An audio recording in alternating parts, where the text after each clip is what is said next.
If reincarnation was real, imagine reincarnating into the arms of the same person that killed you in your previous life. Daisy had been a police officer, one of the best. She didn't wear her badge for praise. She wore it like armor. Every crime she solved wasn't just a case. It was a battle she fought for people without a voice. But none of that compared to what she felt for her twin sister, Daniela.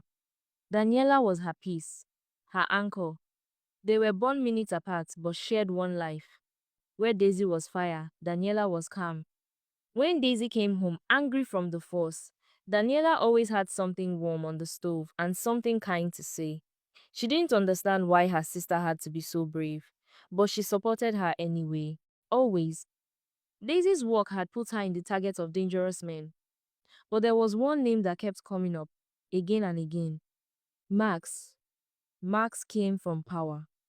His father was a high-ranking politician with connections so deep they touched every courtroom, every news desk, every uniform above Daisy's rank. He was untouchable. But he was also violent. Daisy had spent months chasing his crimes. Victims were everywhere. Some were buried, others too scared to talk.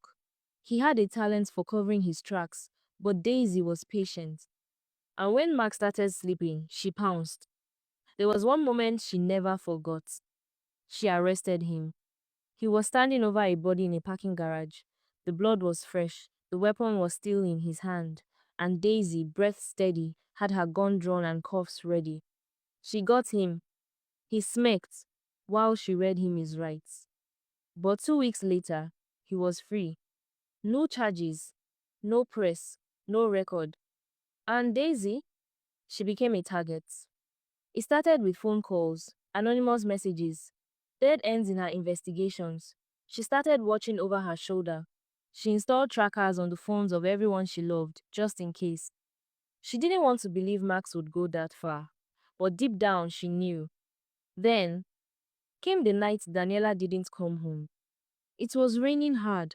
Daniela had called to say she was finishing up some reports at work. She would be late.